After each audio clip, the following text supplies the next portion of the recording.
I'd like to call this council and committee meeting to order. Before we proceed, I want to acknowledge that the land upon which we are gathered is the traditional territory of the Adirondack, the Haudenosaunee, and the Anishinaabe people. We are the beneficiaries of ancient agreements, such as the dish with one spoon between the Haudenosaunee and the Anishinaabe, who agreed to share the abundance of the land through peace, friendship, and mutual respect. The two-row wampum, by which the Haudenosaunee welcomed the settlers and agreed to share the land in mutual respect, and the Treaty of Niagara, considered a fundamental document by First Nations in all future relations and treaties with the British. We recognize that we have a responsibility to be stewards of the land in cooperation and collaboration with the Indigenous peoples, not only for one generation, but for all generations to come. We understand that we have an obligation to learn the lessons of our history, educate ourselves about the experiences of the Indigenous people, and seek opportunities to heal the wounds that will result in reconciliation with our Indigenous sisters and brothers. Many First Nations, Métis, and Inuit people live and work in Fort Erie. We stand with all Indigenous people, past and present, in promoting the wise stewardship of the lands on which we live. We have the good fortune to live in a land of such abundance, diversity, and beauty. Let us be vigilant in protecting Turtle Island. Mr. Clerk. Your Worship, All members of Council are present. Thank you. There is one addendum, and that is the addition of appendices 3 and 4 to report PBBS 64-2025. And I have no announcements this evening. Are there any declarations of pecuniary interest? There being none, there is one notice of an upcoming public meeting. That's an open house for a zoning bylaw amendment of 1405 Inglewood Avenue. That will take place on September the 10th, 2025, here in the Town Hall atrium at 5 p.m.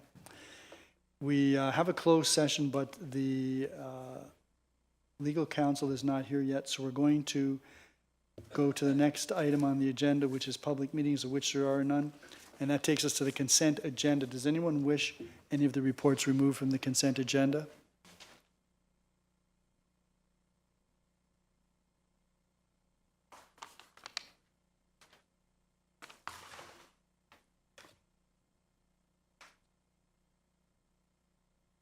Okay, so Mr. Clerk, I'd like to deal with PBS 65-2025, which is the second quarter report separately. So can I have a mover for the two remaining items, Councillor Dubanow? Are there any questions or comments with respect to IS 19-2025 or LS 03-2025? Okay, well, I've got a couple of questions with respect to I'm sorry, Mr. Clerk, I didn't have a chance to chat with you earlier today with respect to the updated guidelines for the business improvement areas, and just a couple of questions with respect to the actual new guidelines or proposed guidelines, which are Appendix 1. First has to do with paragraph 11, and there is a heading for that paragraph.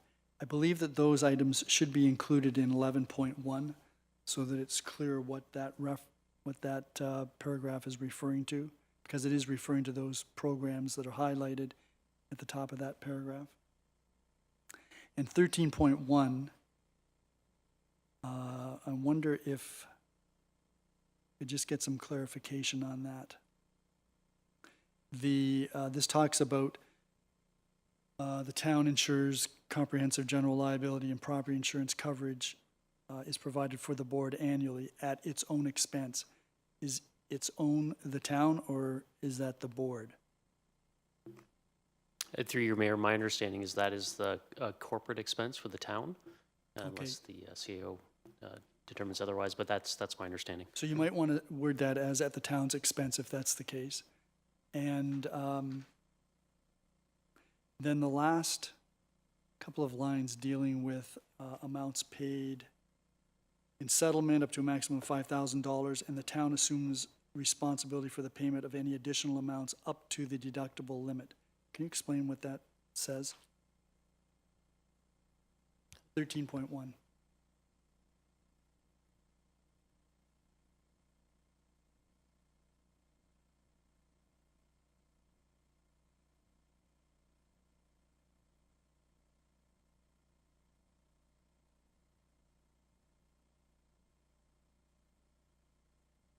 Well, before we, so assuming that this will pass, before we get to the bylaw stage, can we get some clarification on that particular paragraph? Certainly, Your Worship. Are there any other questions with respect to those two reports? Councillor Lewis. What was, you had one with 11. 11? What was that one again? The title to paragraph 11, those items, I believe, should be included in the wording of 11.1. So rather than these programs, there should be, I think, a specific reference. Thank you. If there are no other questions or comments, I'll call the question. All those in favor of the report's recommendations? None opposed, that is carried. That takes us back to PBBS 65. Can I have a mover for that? Councillor Lewis. That report is on the floor for any questions or comments. I have some questions, obviously.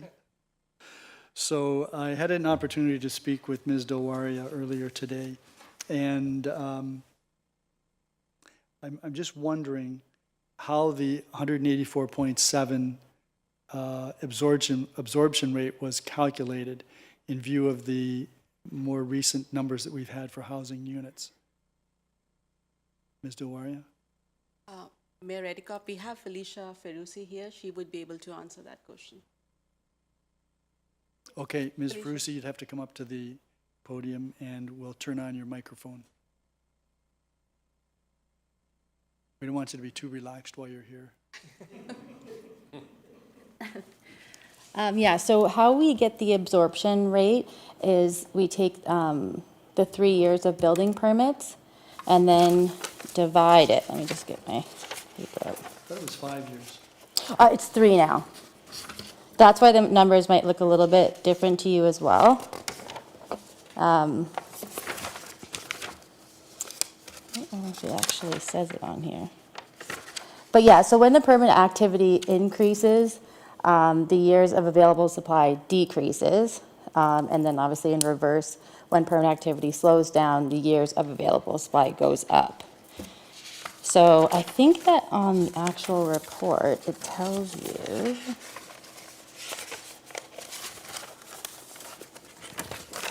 Yeah, so for registered plan, we had 1,194 units at 184.7 units, which is how we got to the 6.4 years worth of supply. And then for the draft, same thing, 2,817 times 184.7 is how we got to the 15.3 years worth of supply. And then the active plans is the 301 units at the 187 or 184.7, which is the 1.62 years worth of supply. That I understand. My question really was related to how did you come up with 184.7? What were the numbers for the 3 years? Okay, so my recollection was last year we had 393 housing units created. Mm-hmm. So how we do it is we go, so 36 months is what we have. So right now we used, I'd have to pull up the data, but we have like a chart that we use, and of course I'm nervous and now I can't explain it. But I can get that information to you and I can show you how we figure it out. Appreciate that. And while you're there, if you don't mind, could you also provide us with a breakdown of the number of townhouses versus apartment units that make up that number for the number of draft approved multiple units that have been referred to in the report? You may not have that right now, and that's fine. Yeah, I definitely don't have that in front of me. And the population growth figures do make reference to where we are today, which is essentially equivalent to a 2031 projection. But it does refer to 48,000 for 2051. Have we done any analysis with respect to where we would end up if we continue to grow at a similar pace to the last 7 or so years? I can look into that for you. I believe that our intermediate community planner is actually doing research on that right now.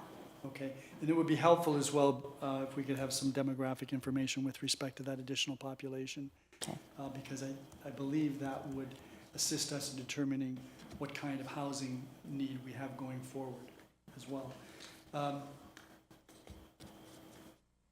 Couple of other items, and I don't know, Ms. Dowaria, whether you want to take answer these, but Ms. Verusi can if you prefer. But what kind of options do we have available to encourage or incentivize smaller housing units or more affordable housing units in the community, aside from the affordable housing CIP that we've adopted? Mayor Redekop, we have done that in a couple of instances before, so it would be good if council would, or if staff would be supportive of smaller lots. Typically, our lot frontage is about 12 meters in a residential zone. If we can come up with the smaller lot frontages, then that would provide more affordable units that the developer can, it would be more units that they would be providing, but that would definitely lead to more affordable units. It would not be affordable, but it would be comparatively more affordable. So my question really relates to affordable. Because we have approved some 10-meter lot developments. And if the housing that goes on those lots, excuse me, is large or is of luxury finishes, that's not affordable. So are there some strategies that we could employ, or are there some strategies that you could consider and provide us with some recommendations on as to how we hit the two areas that we're most concerned about in terms of housing, which seem to be purpose-built rentals and affordable housing units?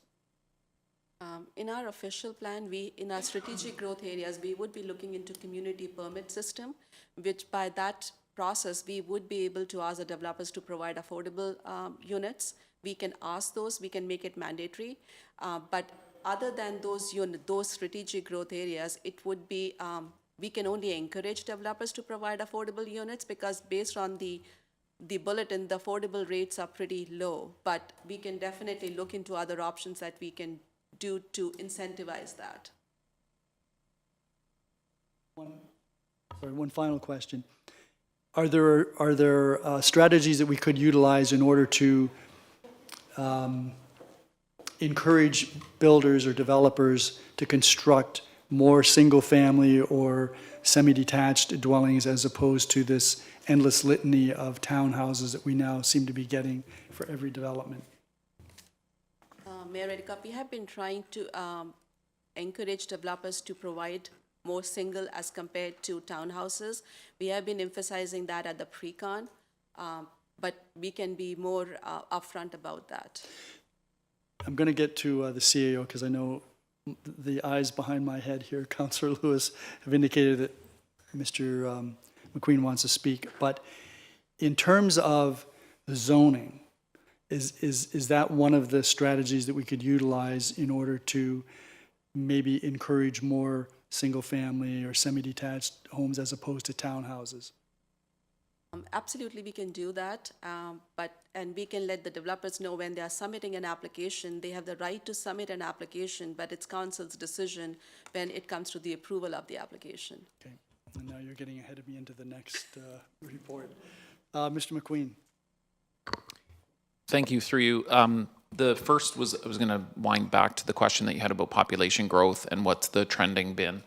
As part of the Niagara 9 proposal that we had put forward to municipal affairs, we did some averaging over the last 5 and 10 years. And in Fort Erie, the average number of new housing starts was 243 over the last 5 years. If we take 10 years, which would pick up a bunch of early years where there was a lot less new housing units, the number was 206.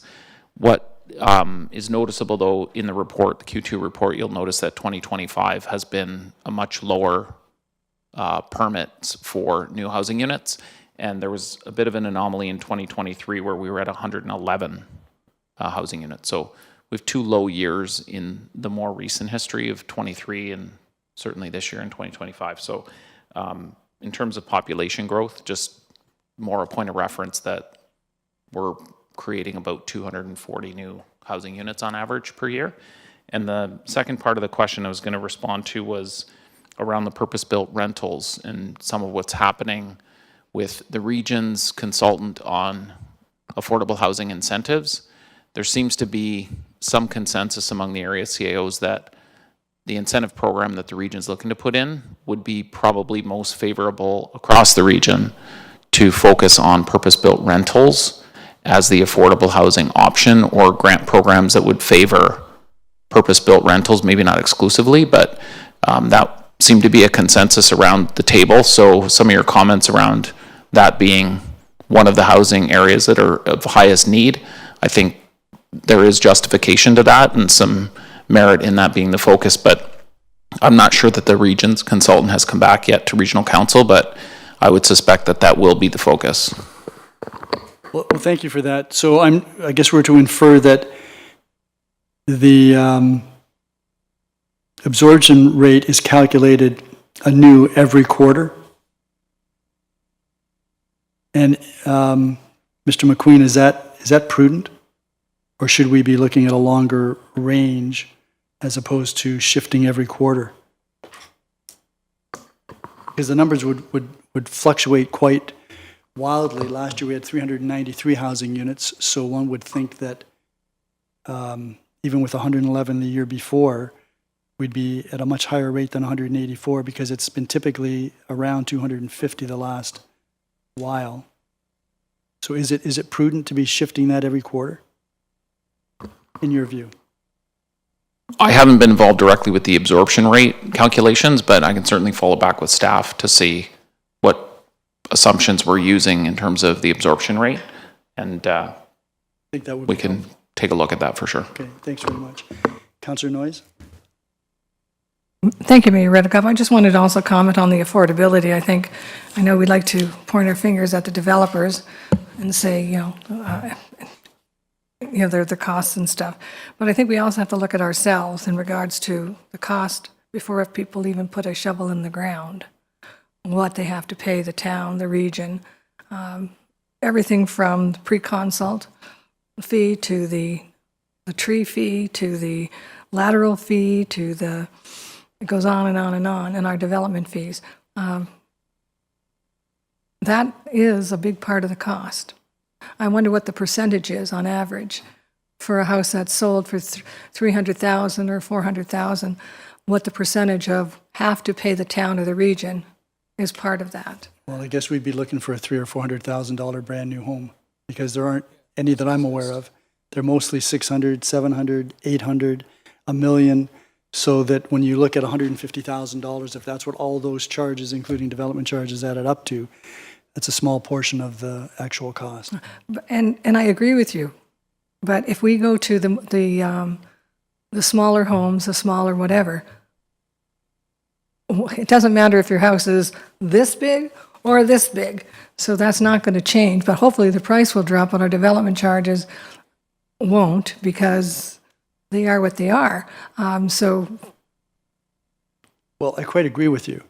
And Ms. Dilwara, you can comment whether a single-family home is 1,000 square feet or whether it's 3,000 square feet, it's the same development charge.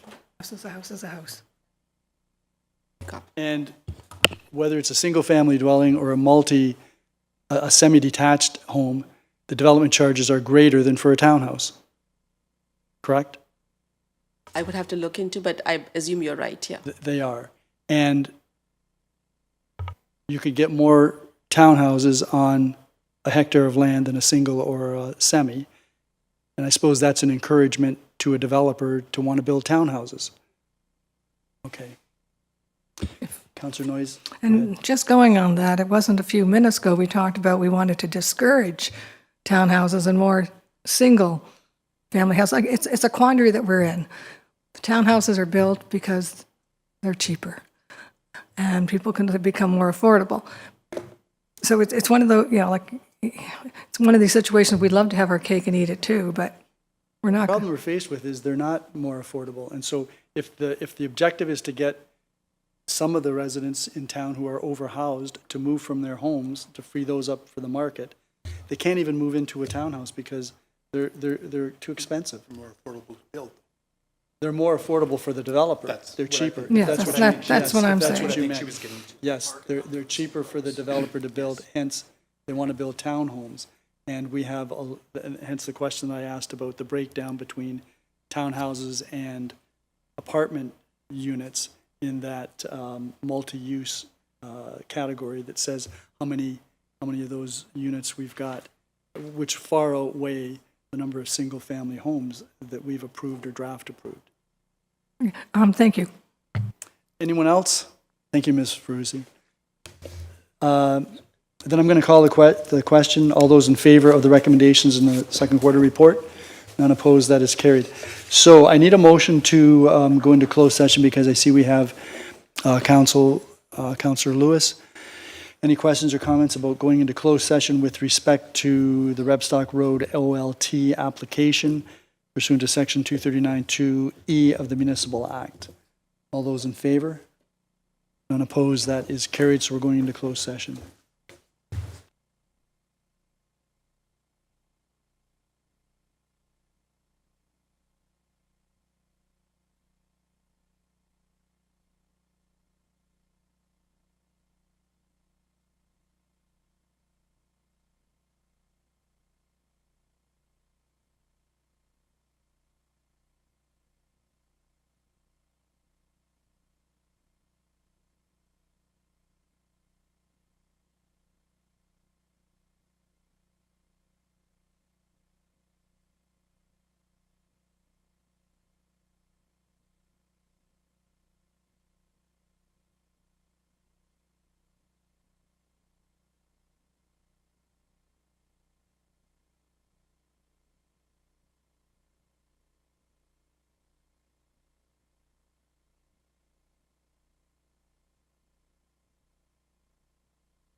So we're back in the council chambers. Councillor Lewis, you have the resolution for us to rise and reconvene from closed session. Thank you, Your Worship. Moved by myself that council instruct the town solicitor to settle OLT 25000349 for 0-15850 Rebstock Road based on the recommendation provided herein. That council instruct the town solicitor to advise the Ontario Land Tribunal OLT that a settlement has been reached between the parties and to convert the hearing scheduled for September 25th and 26th to a settlement hearing, and that council authorize the execution of the minutes of settlement to effect the settlement set out below. Any questions or comments? I got a couple of questions. Ms. Dilwaria, you mentioned earlier that any property owner can make an application for a zoning change, but then it's up to staff to process that and for council to make a decision with respect to whether to grant a zoning change or deny it or something in between. Is that correct? That's correct, Your Worship. And my understanding is that currently our zoning bylaw permits rooftop patios. That's correct, yeah. So we've got a few instances in Fort Erie where this would have some impact on surrounding residences. Are there any strategies that we could, as a council, adopt to deal with rooftop patios and whether they should be a permitted use or not? Your Worship, we are going to be undertaking the review of the zoning bylaw, and we may consider looking into that requirement of the rooftop patios or balconies. And in the interim, we can, when we receive an application, we can review the application on its own merit, and we can suggest to the applicant if it's going to have privacy concerns to eliminate that, even though the zoning bylaw approves that as of right. So we can do a two-step process. We can review the applications as we receive them right now before our zoning bylaw is done.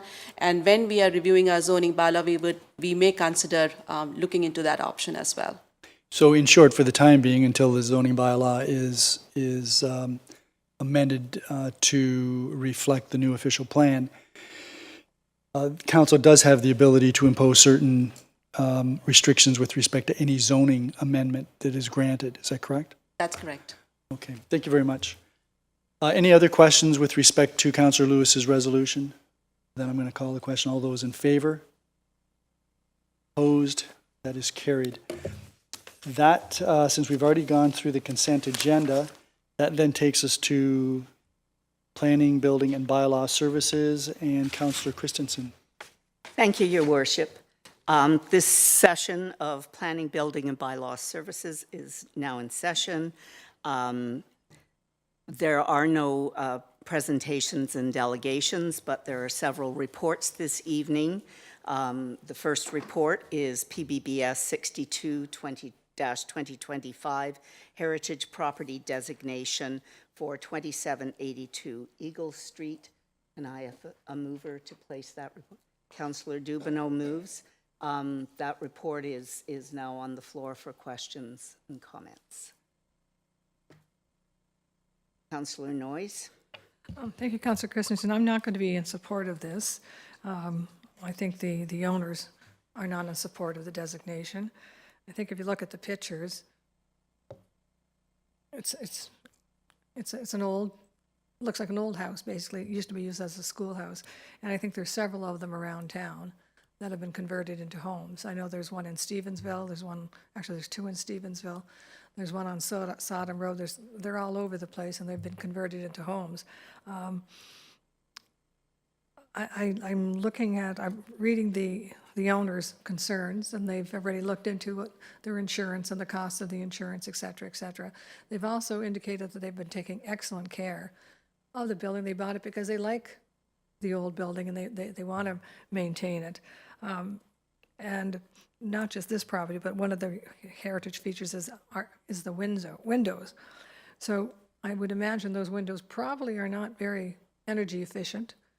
And if they ever wanted to change them, they would not be able to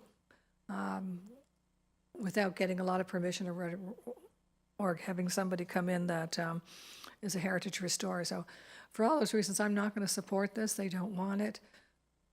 The house is already, like, it's a painted brick. It's a rectangular house.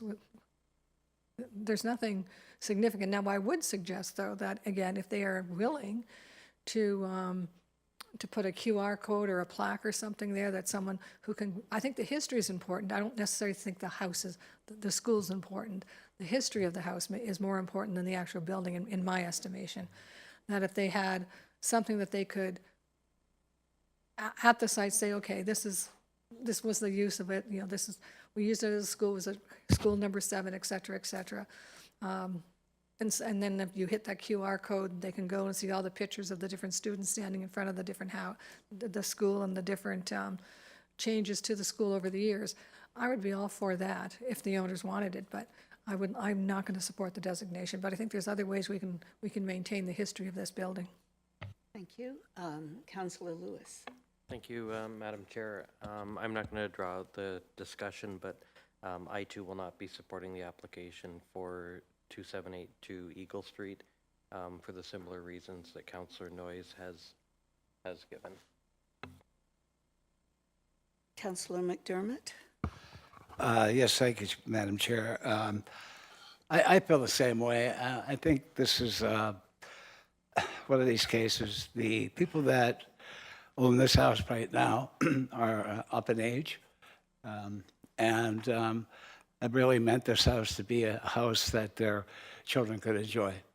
And I tend to agree with all the reasons that Councillor Noyes brought forward. And I find it very difficult to vote on a house that's inhabited and has a purpose. And if they don't want it, I don't think we should force it on them in this case. So I will be voting no to this one.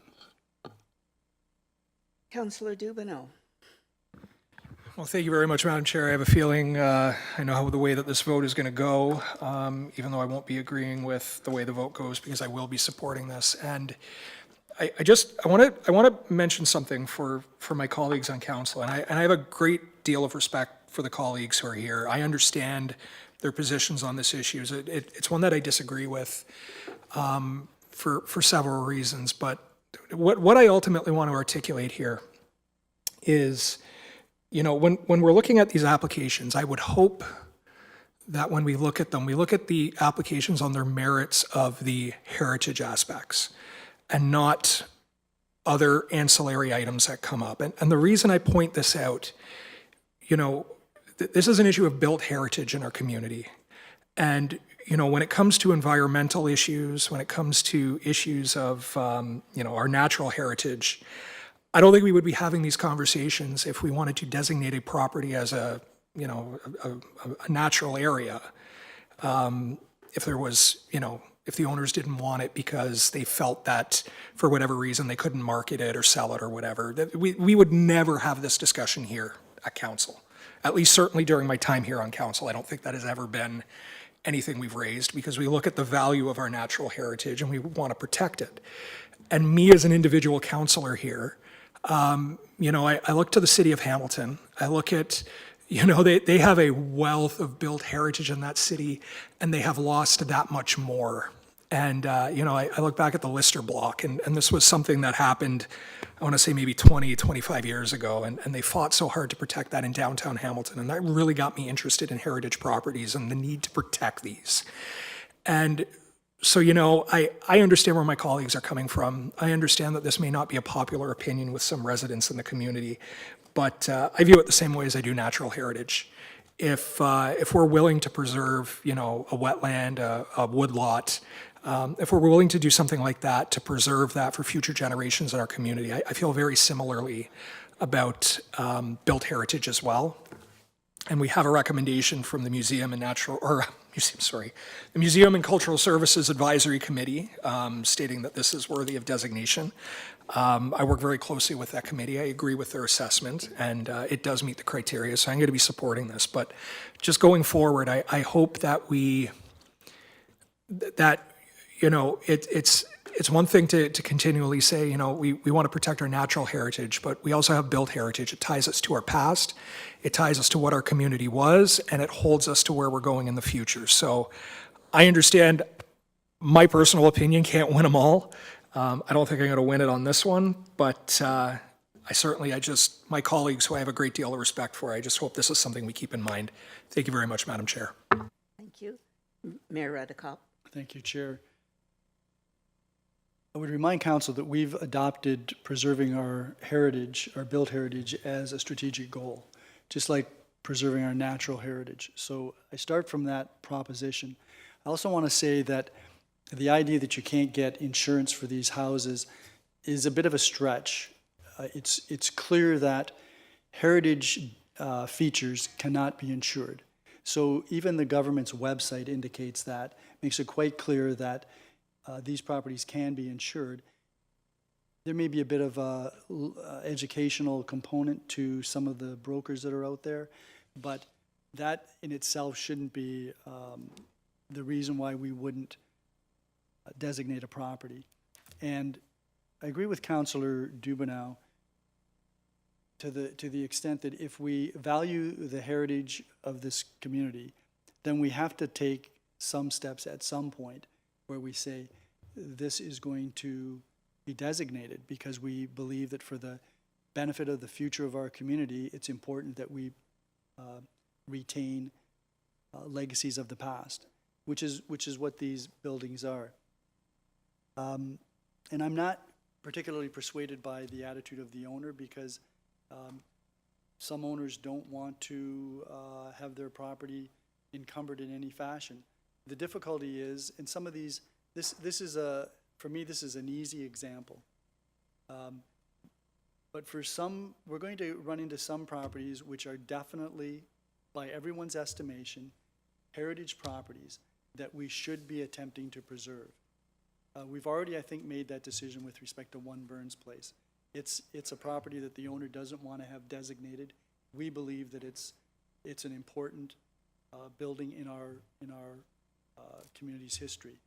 Could say the same thing maybe for Birdie Hall down on the river. And we can go through the community and name a number of them. So I'm not particularly persuaded by the owner. We've done things that other municipalities haven't done. We've offered tax incentives, and we've also offered to help to cover a portion of the costs if important designated features need to be repaired. So that's something that we've done to assist property owners. My problem with this particular property is that, contrary to Councillor Noyes' observation, I don't think this property has been well maintained. Just looking at the photographs, it's apparent that it hasn't. But it has had a number of changes to the original structure. So it's been painted over, the windows with the arches have been boxed in. So it is an old building. It was an old school. It is reflective of some of the history of the community. If we were going to put up a plaque, I would suggest we can put up a plaque on the municipal road allowance. We don't have to have the owner's permission. And if we think that that's a direction we'd like to go for some of these properties, great. But I don't think that this particular property is one that I would necessarily, I know that ARA has said that it's a heritage property. I know the Museum and Cultural Heritage Committee would like us to designate this. I'm not satisfied that this is one of the ones that we should be going to the mat for. And so I'm sorry to disappoint Councillor Dubanow, but that's why I wouldn't support the recommendation. But I don't agree with the other rationale or reasons for not designating it as expressed by other councillors. I'm just pretty clear on that. I'm just not satisfied this is a true heritage property worth designating. So, thanks, Chair. Councillor Lewis. Thank you, Your Worship, and it's been interesting listening to all the comments. I do have one question, and I've already suggested where I'm going on this, but I'm looking at a street view of the property. I have the report also in front of me. The windows, as the mayor has indicated, are not the original windows. The doors are not the original doors. There's been changes to the exterior. And I just want to pick on this one because we are dealing with multiple ARA reports, and there'll be other ones that come in the future. But what of this property, other than its significance as a former school, are we trying to keep? Because when I go through the report, it mentions things that when I look at the picture don't appear to be there, i.e. the windows. There's windows, grant you, but they're not the original windows. So I'm just, if we were going to go ahead with acknowledging this as the school that it once was, which I think is fair, what is it we're actually trying to keep other than its current shape and what it once was? Yeah. Okay. So So we're- is this a rhetorical question, Somewhat. Councillor Lewis? Because I Because otherwise I could ask Ms. Smith to come up and speak to it, or yeah, I'm okay with that actually, Okay. for some more clarity. Ms. Smith, could you please come and try to attempt to answer this question?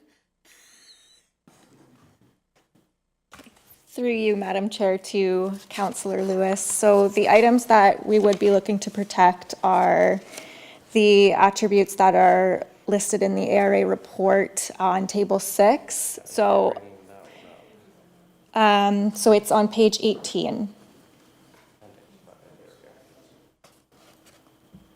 Okay. So it would be those items. So I do agree, they have identified it is a red brick schoolhouse, which you can see in some spots. However, it has been painted over white. So it would be the style, the front gable roof, those overhanging eaves, and then the facade of it with the date stone. They have identified the windows, but just because they've been boxed in, they're just identifying the arches and the stone sills.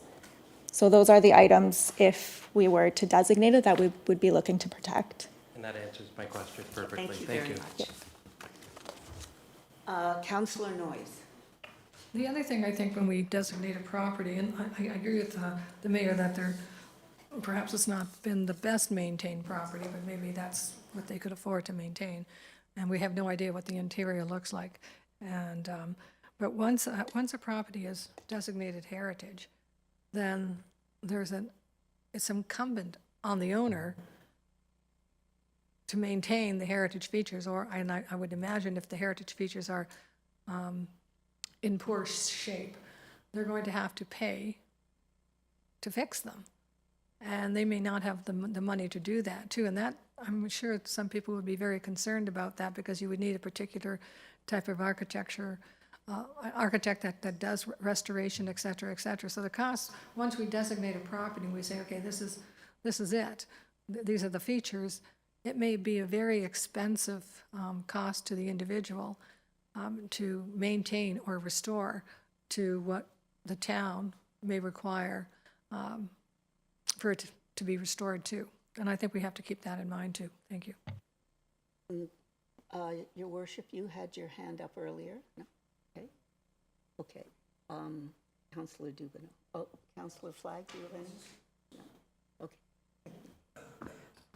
If I may, Madam Chair, I appreciate what Councillor Noyes just raised, and it is certainly an issue, not just for heritage properties, but for any property that someone owns in town.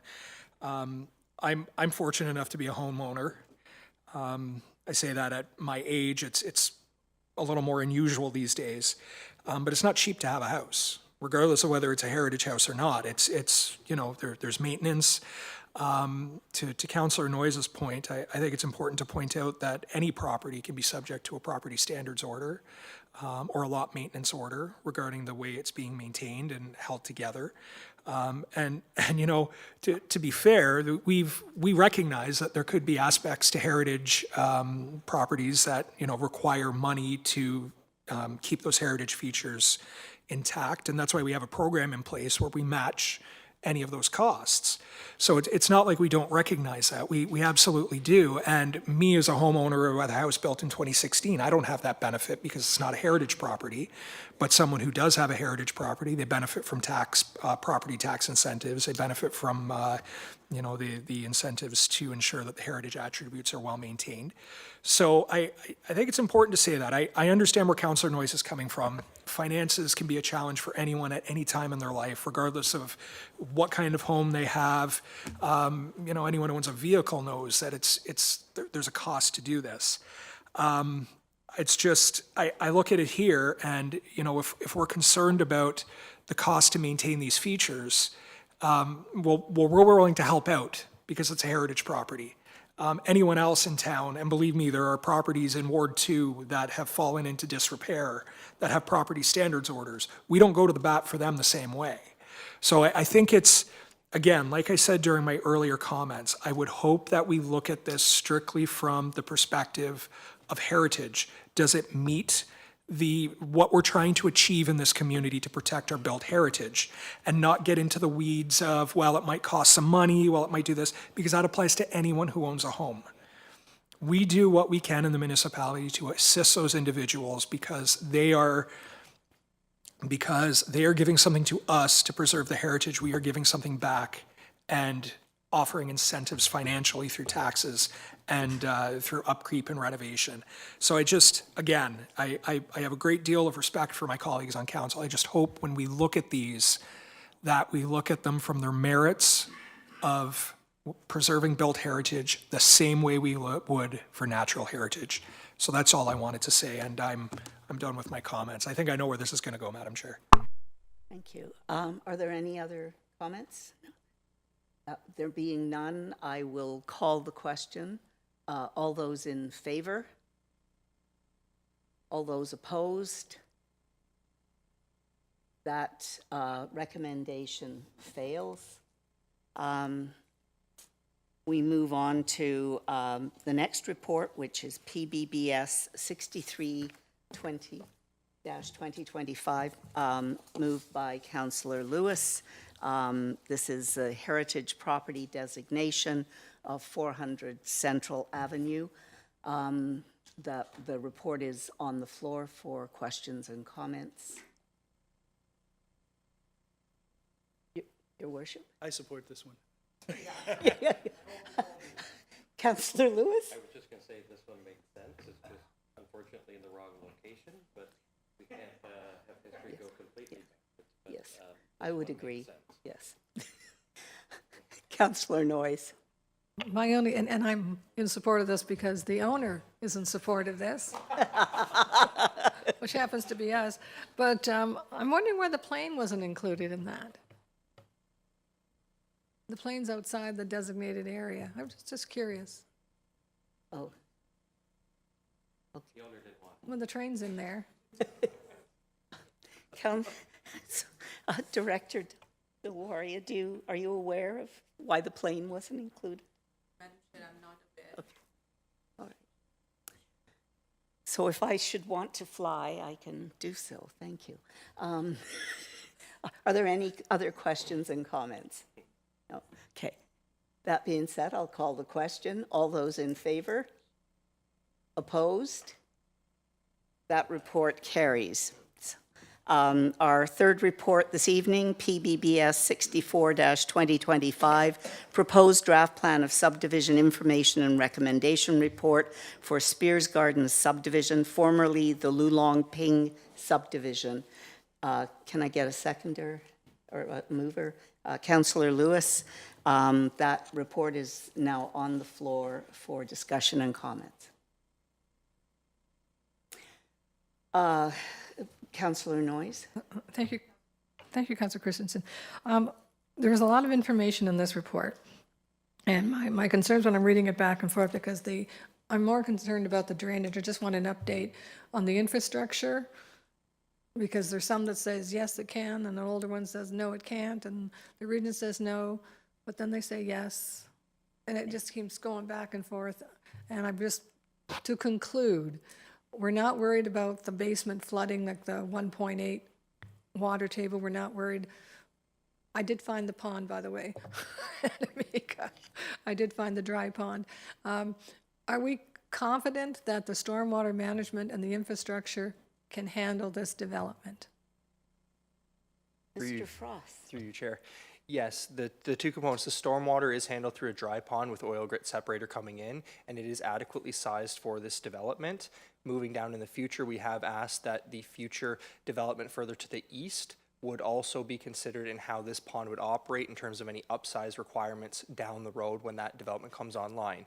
With regards to the sanitary servicing, we did work with Niagara Region, the developer, and the town to jointly fund flow monitoring in the sewers, especially with the Alliston pump station, which is Niagara Region owned. The report did conclude that there is adequate capacity at that pump station to accommodate this development without risk or additional risk beyond that of what could normally happen for flooding of basements with the sewage. So we are, from staff's perspective, accepting of the sanitary capacity in the area. Thank you for that. I was hoping what the conclusion is. In regards to the stormwater management, that's a pond, right? Through you, Chair. Yes, it is a pond. It's what we call a dry pond, so it will not have water in it at all times, but in storm events, the flows will come through an oil grit separator to clean it into the pond where it will fill up and then essentially empty and go back to its dry state when there is no rain event. In regards to what it's going to look like, is this going to be an eyesore or an asset? Through you, Chair. Beauty is in the eyes of the beholder. It will look like a pond. It just will not be full of water like the traditional ponds we see in other areas of town. So it will be a depression in the ground with vegetation that we will be mowing at times to keep it under control. But we're not fencing this dry pond in? Through you, Chair. At this point in time, I don't believe we are fencing the pond in, no. Okay, thank you. Councillor Dubanow. Yeah, thank you very much, Madam Chair. I know that this development has kind of been bouncing back and forth. I know there was an original plan which was very single heavy, and then we had another which I think was a very single heavy but had more townhouse units, and now we have another that has kind of made the lots a little smaller, and then there's more townhouses. And I share the concern with other members of council about the number of townhomes that are being built in the community. This is kind of like right at my limit of what I am personally willing to tolerate. I know other members of council may have different opinions because it's still primarily a single family subdivision, and the townhouses are primarily located internal and not backing onto other units. But my concern, and perhaps this is a question for the director, she may be able to clarify this. I notice in the plan that it's spread into 4 phases. And the first phase is the original area near Terry Drive and kind of moving up along Long Avenue. And then there's additional phases. And I notice that most of the townhouse development further to the north is in phases, I want to say phases 3 and 4.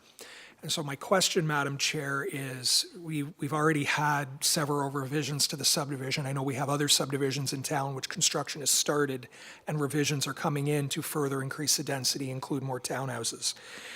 What tools do we have here at council that would preclude further townhouse development in an existing subdivision? So if we were to approve this today based on the current matrix, what can we do to hold that as it is? Because it's, like I said, I'm at my limit with this, and I can see writing on the wall. I see where things are going.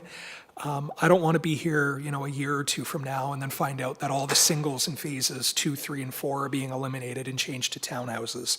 So through you, Madam Chair, I'm just wondering if maybe the director can comment on that, on what tools we have to prevent something like that from happening. Madam Chair, through you to the councillor, if in future the applicant wants to change the lot configuration and want to come in for more townhouses or apartment, whatever that might be, they would have to come back to council, and at that time council can deny or approve or whatever they feel would be the decision at that point of time. But this is the draft plan in front of us that we would be, council would be approving or denying, yeah. And if I may, Madam Chair, so then my question at that point is, would the application, should it happen a year from now, would that be considered under our old official plan because this plan originally came up under our old official plan, or would it be under our new official plan based on what we're looking at for the future of the community? Madam Chair, if the application comes in at a later date and they want to make revision, they would have to provide justification how it complies with the new official plan, because we don't know when they would come in for the revisions and when province would be making a decision. But definitely in future, if they come back for revision, we would be asking that information from them. Thank you very much, Madam Chair. Your worship. Thank you. I'm generally supportive of this, so let me start by saying that. But I've got a few concerns, and the major concern that I have has to do with Pettit Road. So we now have an additional number of housing units, and we've got 2 access points from that housing development onto Pettit Road. I find it interesting that the school board, when they made their comments, was quite emphatic about wanting sidewalks on the internal streets. The problem is when they get to Pettit, there are no sidewalks. And the school board indicates that these children are going to be going to, if they go to a public school, to Garrison Road, which means they'd have to walk down Pettit, or they'd go to the high school. The elementary school children would at least be on the appropriate side of the road facing traffic. The high school students will probably be all over the road, but they'll cross the road. And so my question is, and I know the answer to this, and it is, when are we contemplating reconstructing Pettit Road? Because we've now got this development, we've got the marina development, vehicles are running out there all the time, the traffic gets larger and larger. I'm not surprised that the traffic study would have said there's no problem, because I've never seen a traffic study that said there was a problem. So that doesn't surprise me, but we do have a responsibility to make sure that these developments don't result in dangerous situations. Mr. Frost? Through you, Madam Chair. The project to upgrade Pettit Road is a development charge project, and we are given timelines, 0 to 5 year, 5 to 10 year, based on when our best guess of development would come through.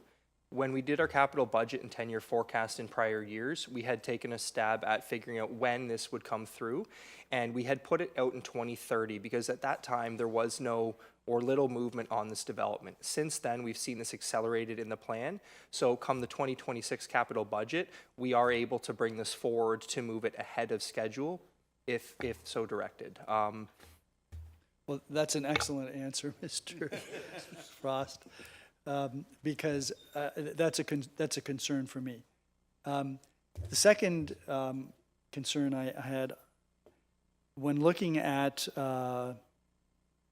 policy, this is on page 6, policy 4.17.5E, which encourages intensification as long as it's consistent with certain criteria, and then it goes through them, adjacent to Garrison Road, along a collector road with the plan area, which I guess would be Garrison, in close proximity to parks, okay, adjacent to high-density residential, and refers to 812 Garrison Road, which is 1.46 kilometers away. I really don't think that that's adjacent. But how important is, if I might ask, through you, is any of these specific items, or are they taken as a whole? Madam Chair, through you to His Worship, it's taken as a whole, and also the zoning and the official plan for this application was already approved. Like this, we are at the last stage of the process, which is the subdivision. And at the time of zoning and OPA, we had looked into the density consideration and the build form and the mix of housing. This is the subdivision, which is the last step in the process. So I suppose one of the cautionary tales on this is that we need to make sure that when we entertain a zoning amendment, we've got a lot more information about what the developer is planning, because we need to be assured that when we grant a zoning amendment that will provide for certain things, that at least our vision of what's being proposed is in fact what is being proposed. So I think we need to be cautious there. With respect to the housing units themselves, do we have any idea what the conceptual plans would look like? Do we have, number one, and number two, do we have any ability to influence what the design would look like? Madam Chair, I would like to defer that question to Mr. Morton about the build form and the design of the houses.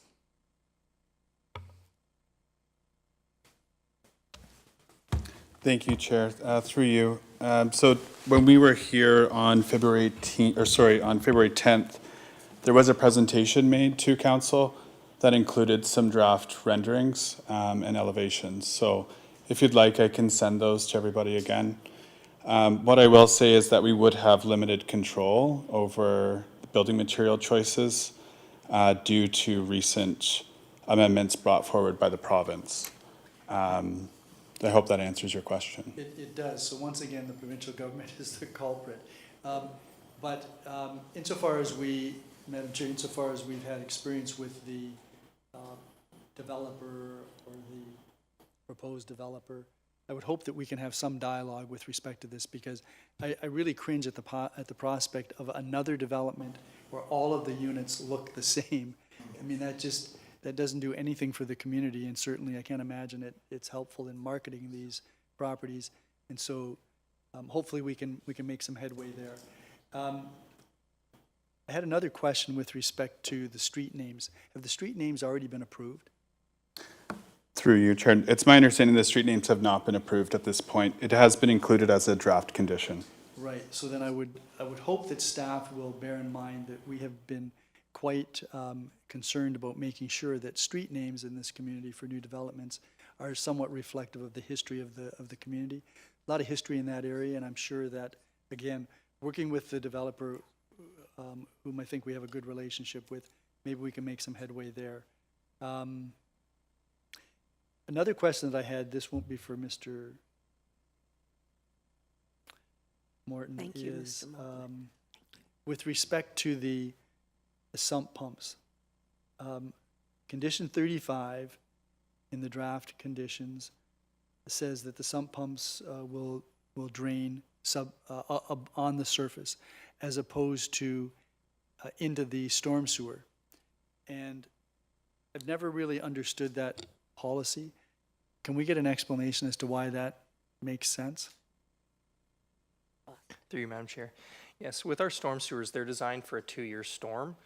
In recent changes, we designed to a 5-year storm now. So for lack of better words, our storm sewers are not designed for the current standard of today if we were to redesign them all. When we look at sump pumps discharging into storm sewers, what that often does is the rain will come down, depending on the soil, what drainage is connected to the sump pump, if you have the basement leaders going in there as well. The time to concentration, the time from which the rain comes down, hits the sump pump into the sewer with the sump pump is typically a lot faster than if it comes over land and allowed to infiltrate in and get into catch basins or road subdrains. So it essentially overloads and surcharges our storm sewers. Now, our policy is, in a sense, protecting that so we aren't surcharging the storm sewers, then we're not potentially coming back into basements. In a few locations, we have approved connection of sump pumps to the storm sewer. In that case, we had asked the consultants to provide a geotechnical analysis of the soil conditions, the water levels, the subsurface water levels, and also the engineering review to say that the time for that concentration for the water to get to the sewer would be similar to that as if it was over land, and under those situations, we have allowed them to connect. So with a bit of extra analysis, we have permitted it at director approval. All right, so there is flexibility in that policy depending on the circumstances. Through you, Chair. Yes, absolutely. Thank you.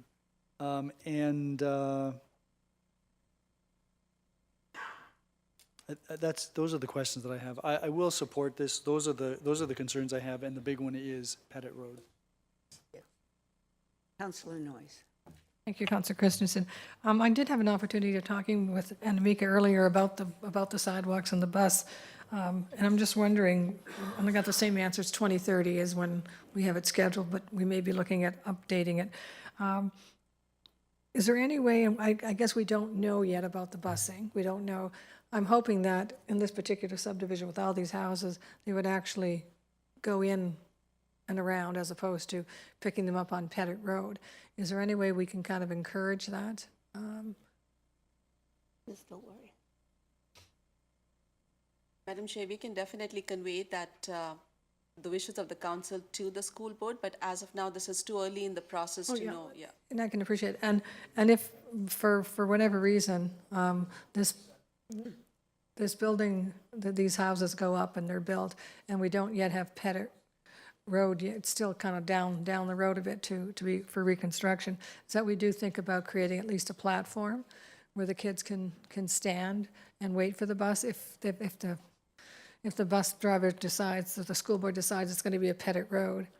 The other thing too is that I'm pretty sure that Pettit Road is not one of our traffic calming roads that we're looking at to see if we can do some traffic calming on this road. I'm looking at Jordan. It's on. So hopefully that will slow down the traffic on Pettit. Thank you. Thank you. Are there any more comments or questions? No? That being the case, I'll call the question. All those in favor of this report? Opposed? That report carries. Are there any new business inquiries? No? Does anyone have questions about the business status report? Okay, that being said, this session of the Planning Bylaws and Buildings and Bylaws Services Subcommittee is now adjourned, and I turn the chair back to you, Your Worship. Thank you very much, Councillor Christensen. That takes us to Infrastructure Services. Councillor Lewis. Thank you, Your Worship. Infrastructure Services is now in session. There are no presentations or delegations.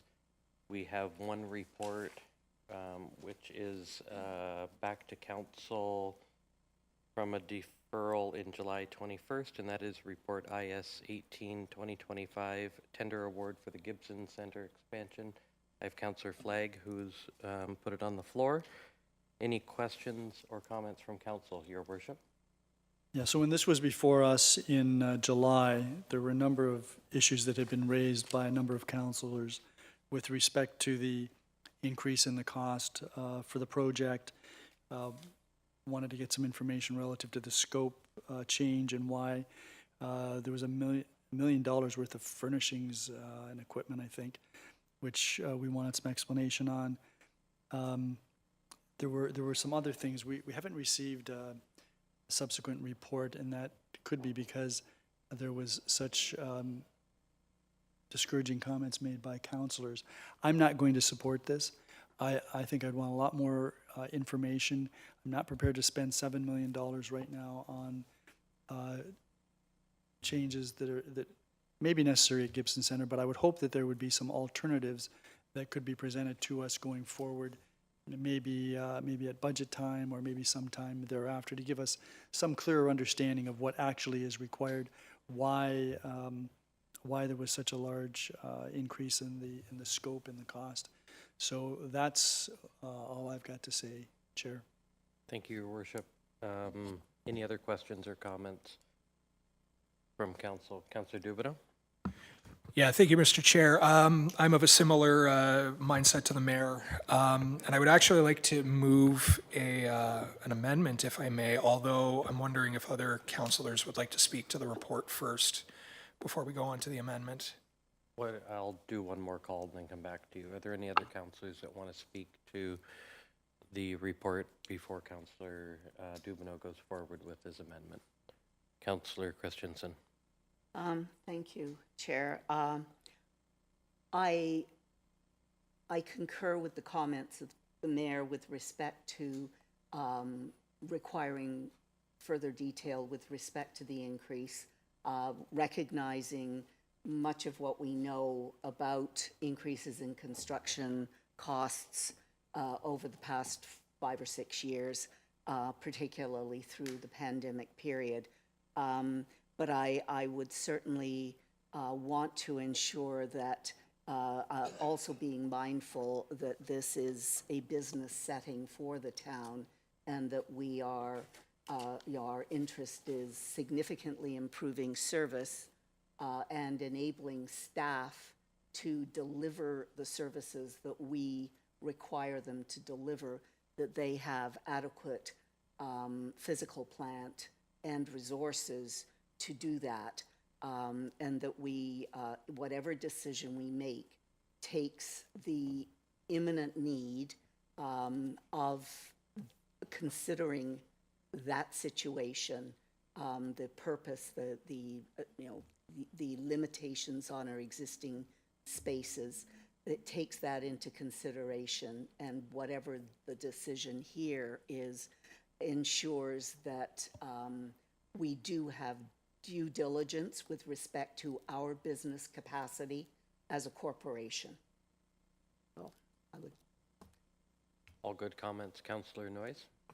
And I'm hoping that when they're looking for alternatives, and I agree with what the mayor has said, that they do look at alternatives, and are there other areas in town that we own property or buildings that are sitting idle? Now, the cost to refurbish them may be more, I don't know. But at the same point, why are we hanging, if we're not going to use the buildings that the town owns and they've been vacant for years, why are we hanging on to them? Should be, and maybe that's where some of the revenue can come from. Or if we are planning, if there is a potential to expand some of the services to some of the buildings that we own, we should perhaps look at that. That's all.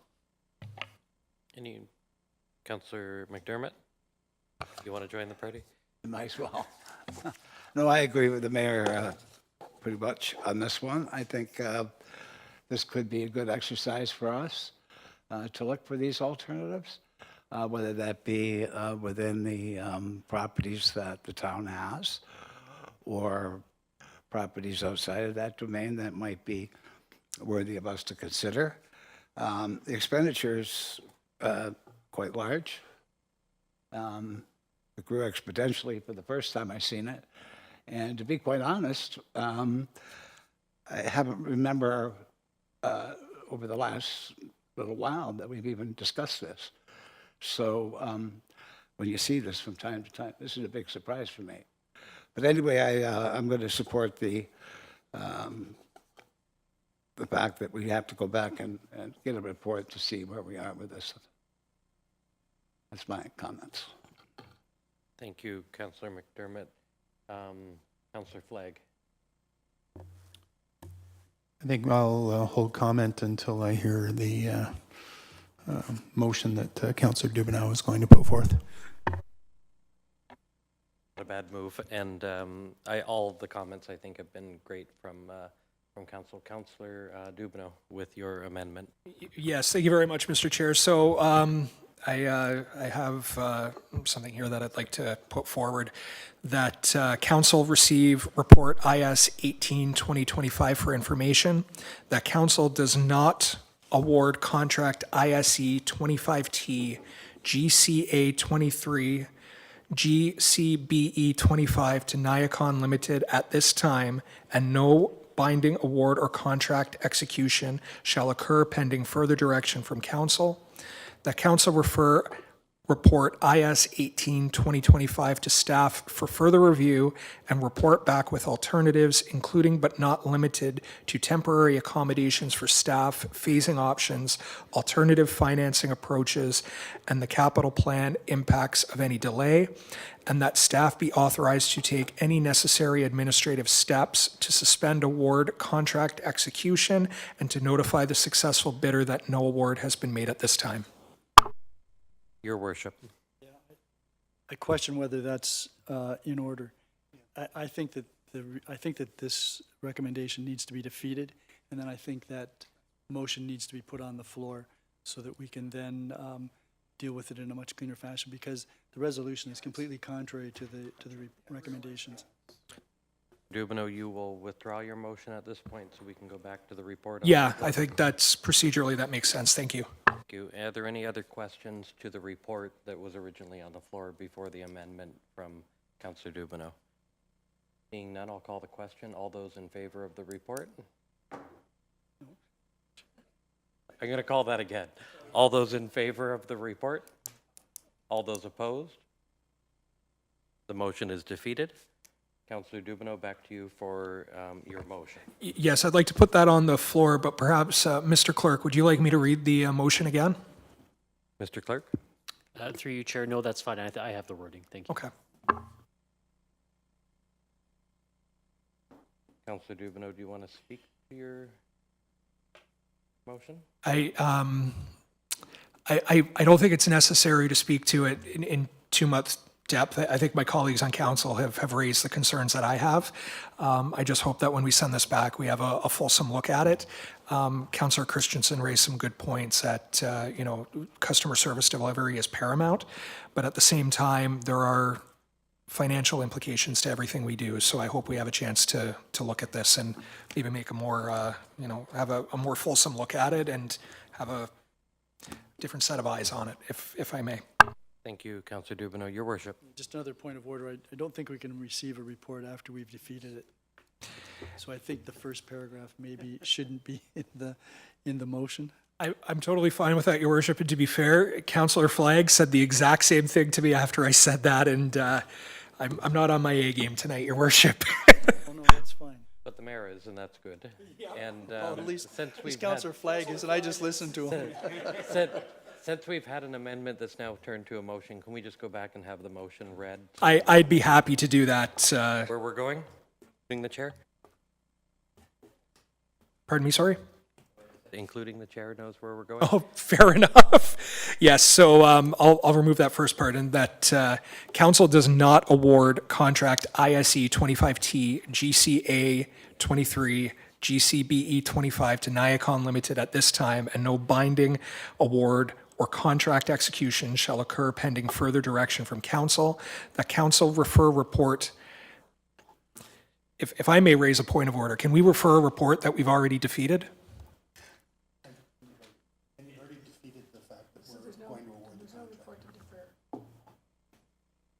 You really only need to deal with the part that says this should go back to staff to provide us with alternative options. So in that case, I'll leave the first part about council not awarding the contract, and that staff, and that this matter be referred to staff for further review and report back with alternatives, including but not limited to temporary accommodations for staff, phasing options, alternative financing approaches in the capital, impacts of any delay, and that staff be authorized to take any necessary administrative steps to suspend award contract execution and notify the successful bidder that no award has been made at this time. And Mr. Clerk, did you capture all of that? Your worship. Yeah, just want to make sure that if there's been any discussion with the municipal lawyer, whether or not we have to have any of the stuff that was not included in that motion, such as, not awarding the contract and whatever.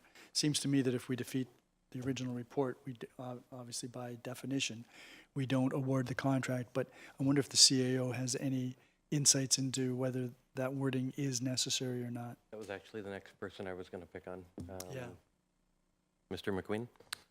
Through you to the chair, we will certainly run that to ground, but my understanding leading to now is when we're out to open tenders, we do have language in there that allows the municipality in its whole sole discretion to determine whether or not it awards or doesn't award a tender that's been put out publicly. So that was my understanding of the situation. We will confirm that. We'll make sure that the report coming back does cover that off. And I do want to thank council, appreciate the comments and questions that we've received since the last report around the cost of the project and cost escalations that were brought forward, and appreciate some of the creative suggestions, ideas, and solutions that council's put forward, and have a full appreciation that those are things that we'll address, look at, and some of the rationale around some of the space needs and some of the alternatives that we'll expand on for that report coming back. So thank you for that. Anything further, Your Worship? No. Anything further, Councillor Dubanow? Any other questions or comments to the motion on the floor? Seeing none. Oh, Councillor Christensen, you caught me. Just very minor. When you commented on my previous comments, you discussed your motion and used but rather than saying we need to consider all of the options and my concerns about customer service and and our responsibilities as a corporation be incorporated. It's not exclusive. The record will fix that. Any other questions, Councillor Flagg? I wouldn't mind a return date be associated with this if if there's one that can be logically provided by members of staff. Yield to the CAO and on that question about timing. Thank you. Through you to Councillor Flagg. So there will be one timing issue around the 2026 capital and operating budget. So we're going to be bound to hit the budget cycle if there are options we're bringing forward that have a financial impact for 2026. So by virtue of that, we do have some timelines that we'll be needing to meet. Secondly, it may depend on some options that we may be deferring out beyond the 2026 year. And in those instances, there'd be less of a time sensitivity about moving those out into the 2027 or beyond budget. But we certainly, anything that we believe will be options that we'll need to consider for the 2026 budget, operating or capital, we will need to bring them back in advance of or as part of the budget package. Anything further, Councillor Flagg? All good, thanks. Any other questions or comments to the motion from council? Seeing none, all those in favor? Any opposed? That is carried. That moves us to new business and inquiries. Your worship? I had a question with respect to the stormwater management pond on Albany near Nancy Road. One of the reasons why we wanted to have open stormwater management ponds was so they could be like a park. And I was a little surprised when I went by there a couple of days ago and saw weeds, and so the perimeter of the park has been cut, but probably 5 or 6 feet from the water back is naturalized. And so I don't know whether that's intentional, unintentional, but I don't know whether we are responsible yet for the maintenance of that stormwater management pond or not. Mr. Frost may know that. Acting Director Frost? Through you, Chair, we will confirm if we are have assumed that stormwater pond or not. I don't know with that one specifically up top of my head. In terms of the maintenance and operation of the storm ponds, that is something that staff have collectively taken back to relook at what our compliance is with our environmental compliance approvals, as well as how we want to maintain and operate those. So it is on our radar of a more wholesome look of the way we work with them. So the comments noted about the weeds will be taken into account when we look at this. Your worship? Yeah, so 2 things to follow up on that. Number one, if the developer still is responsible for the maintenance, the weeds need to be cut. If the town is responsible now, then that really doesn't fit the vision that we had, that these stormwater management ponds could be an amenity that could be enjoyed by the residents in the nature of a park-like setting. That would be tick city for sure. So those are my observations and my inquiries. And Acting Director Frost, you've noted those for follow-up? Yes, I have. Another Councillor Noyes? Yes, thank you, Councillor Lewis. This coming on the 18th anyway of this month, we're going to be going through a court of revision for the Point Avenue drain, which is also shared with Port Colborne. I know that I brought this up about a year ago about the municipal drains that we've gone through, that we had the reports, we've gone through the court of revision, we had the costs associated, and then crickets. I'm just wondering, we were given an update of how many of the drains were outstanding, and some of them were considerably outstanding over 10 years, that basically the costs associated that were determined umpteen years ago probably wouldn't be the costs to actually do the work now. So I'm just wondering if we've made, I know we have no choice, we have to move forward because of the Ontario Drainage Act, et cetera, et cetera. I know that we don't have the ability to say, well, we're not going to look at this one because, these other drains have to come first. But I'm just wondering, has there been any progress? I know there was 1 or 2 drains that were completed. One actually came under cost. But where are we on this, on these drainage reports and the approved drainage reports, I guess, that are still sitting there and are idle, and where are we? I think at one point there was about 15 or something that we hadn't done. Thank you, Councillor Noyes. Mr. Frost, any comments with respect to timing on progress made on municipal drain reports? Through you, Chair. with some of the drainage engineers, we do see a delay in the processing of reports. There are only so many drainage engineers that do this type of work. Inherently, the work is slower in nature than other capital projects you would see. Some of them do take 5-10 years to do. If there are specific drains, or you said it was a list of 15, what I can do is follow up with our drainage superintendent on those and get you a status update specifically of where we are at, who the drainage engineer is, what is the status of the report, where are we with tendering or in that process to do the maintenance or reconstruction of said drain. Councillor. I would appreciate that, but, and again, I'm talking about the action steps. These are the reports that I think we've already approved. They've gone through the Court of Revision. Mr. and Mrs. Smith have been told they have to pay X amount of dollars, et cetera, et cetera. So that's all kind of been outlined. But then the work doesn't, the maintenance doesn't get done. It just sits there and nothing happens. So it's the action steps that I'm more interested in. And I'm throwing that 15, I know there was a page of them, and I'm just throwing that number 15 out. And I know there has been some progress made on that, but I think we need to really stay on top of that. Because Mr. and Mrs. Smith, who were told it was going to cost them $5,000, and when it actually happens, they get a new bill, which is now $8,000. The costs do change, so I think it's important for us to do it as quickly as we possibly can. Thank you. Any other comments to that, Mr. Frost? Yeah, through you, Chair. It is noted we do have one drainage superintendent who, as of late, has been brought into, I'll say, more litigation or claims disputes in the process that has taken up substantial amounts of his time to do the work.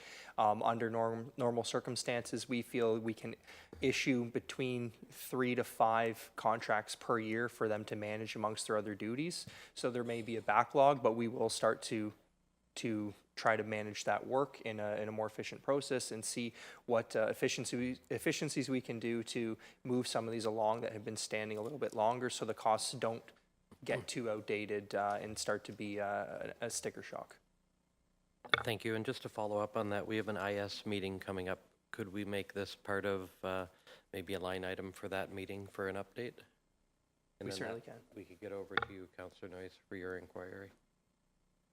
Any other questions or comments on this one? I do have one, and that's related to Point Abano Drain. I know we do have a trapper that goes out there and is dealing with the beavers and dams that are being created, especially along that drain. I had an opportunity to walk several different portions of the drain over the last month at various different stages with different people.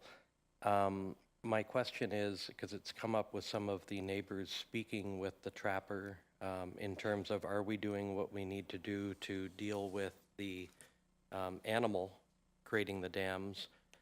Because one of the comments made was, we can clean the drain all we want, but if we haven't eradicated the problem, then we're going to be in the same spot we are now, just with a cleaner drain and still blockage. So I'm just, I guess, some questions or comments, and we can carry this over into IS as well. What is being done with the beaver population in terms of how it might be backing up this drain in particular? Mr. Frost. Yes, through you, Chair. With respect to the trappings, what we do is we often will be notified by the public or landowners of a dam, or when we're doing our maintenance walks, we will identify the dams. At that point, we get the trapper involved to capture the dam. But in terms of proactively working to control the beaver population, I think that would be part of a bigger question outside the scope of just IS. I'm not sure if the Environmental Advisory Committee would have something to say about that. However, we do take more of a reactive approach with the trappings of the beavers. Thank you. Any other questions or comments from council? Seeing none, I'll call the question. All those in favor? Nope. Wrong part of the meeting. Business status report? No questions or comments to that? I will turn the chair back. Thank you very much, Councillor Lewis. That takes us to Corporate and Community Services, which has a packed agenda. We'll do some heavy lifting in the next 90 days, Your Worship. So, Corporate and Community Services in session, no presentations, no delegations, no reports, no new business. Business status report. Any questions? No bananas? No bananas. No beavers. All right, seeing none, your worship, back to you. Fine job. Excellent. Okay, that takes us to scheduling of meetings. Councillor Christensen. Thank you. The Fort Erie Public Library Board will be meeting on Tuesday, September 16th at 5:30 p.m. 4:30 p.m., sorry, at the Centennial Branch of the Public Library. And the Health Services Committee will be meeting in Town Hall at 4 p.m. Same day. Have you figured out how you're going to be at both those meetings at the same time? I have a plan, yes. AI.